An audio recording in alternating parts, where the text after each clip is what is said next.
শীতের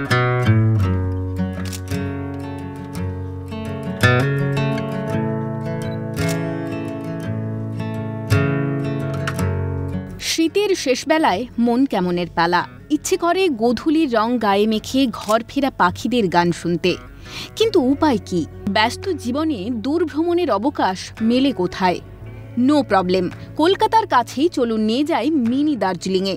শুক্রবার অফিস শেষে সোজা তারাপীঠ, শনিবার সকাল সকাল তারা মাকে পুজো দিয়ে সোজা মুলুটি।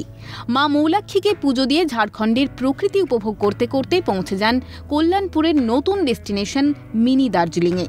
চারিদিকে শুধু সবুজের সমারোহ, পাহাড় জুড়ে পাখিদের গান।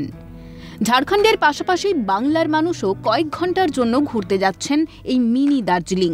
মুলুটি থেকে কিছুক্ষণের পথ। উইকেন্ডে বসে বনভোজনের আসর।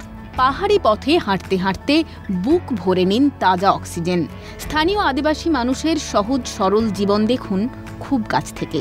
ঝাড়খণ্ড অবস্থিত, মুলুটি থেকে কিছুটা দূরে, 14-15 কিলোমিটার দূরে অবস্থিত মুলুটি, যেটা আমরা চিনি মিনি দার্জিলিং বলে। আমাদের কাজের পেশারে হয়তো সময় হয়ে ওঠে না বলে আমরা যেতে পারি না, কিন্তু এখানে মিনি দার্জিলিং এর মতো একটা দার্জিলিং এর মতো ফিলিংস আমরা যেটা পাই, যেটা আমরা মিনি দার্জিলিং বলে চিনি।